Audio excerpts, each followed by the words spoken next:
What really sabotages human beings is our ego. Not to say that the ego is a bad thing, because we need an identity. We need to sense our uniqueness in order to be productive. Every one of us is a unique snowflake, if you will.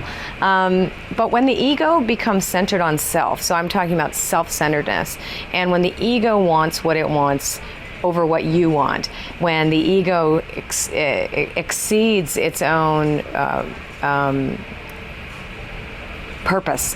When the ego exceeds its own purpose to be individual and it becomes the focus, and when it feels like it's been slighted, the ego is the part of us, the wounded ego is the part of us that resents, that has anger, that hates, that sees itself as better than, or that is arrogant. And that's the part of us that actually is the seed of evil. But it's also the part that blocks us from our sixth sense, our intuition, and blocks us from our connectedness to each other. And I think that's probably the area that every human being needs the most healing in, is that place of the ego that sees itself defined as separate, fearful, and therefore in need of somehow competing with or taking something away from someone else.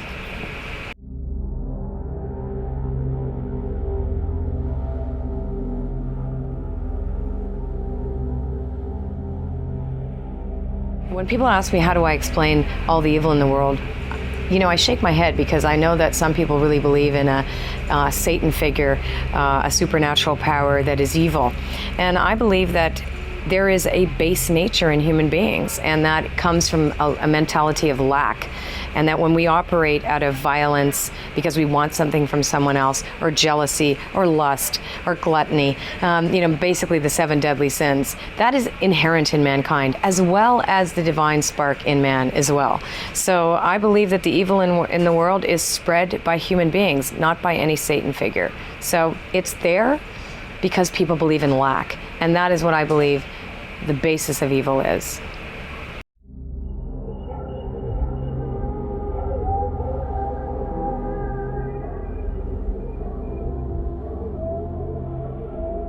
A lot of people ask me if I believe in demons, if I believe in hell, or if I believe in heaven, the traditional Christian or the traditional monotheistic perspective on spirituality. And I absolutely don't believe those things. I don't believe for 1 second that there are demons. And I don't believe in 1 second that there is an exotic figure called Satan that rules evility. I think evil is within mankind, and that I think sometimes the belief in Satan and demons is a lack of responsibility on people. They say, well, the devil made me do it, or the devil is inside me.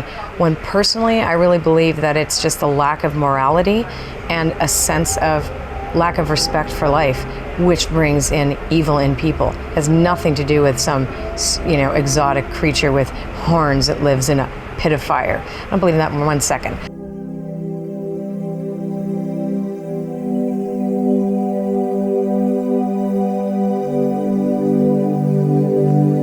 People suggest that heaven is a place that you go to that's up there where the angels are, and then they invite you in, etc. If you're good. Well, that's not true. First of all, I believe that hell is here on earth.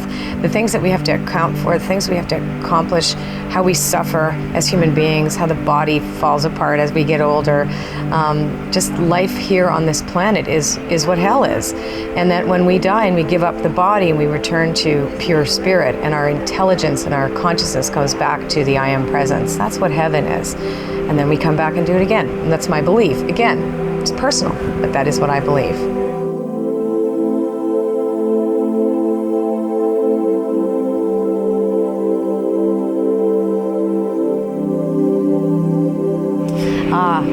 People ask me about religion and God all the time, because if I believe in God, why aren't I not Christian? And why aren't I a practicing Jew? And why aren't I practicing this or that or whatever? And, I don't think religion has the franchise on God.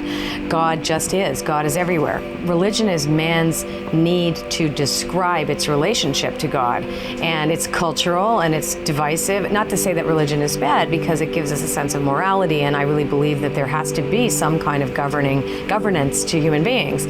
But, God is God, and religion is not God. Religion is a means to access God that is differs person to person, and one is not better than the other. They're all just means to an end.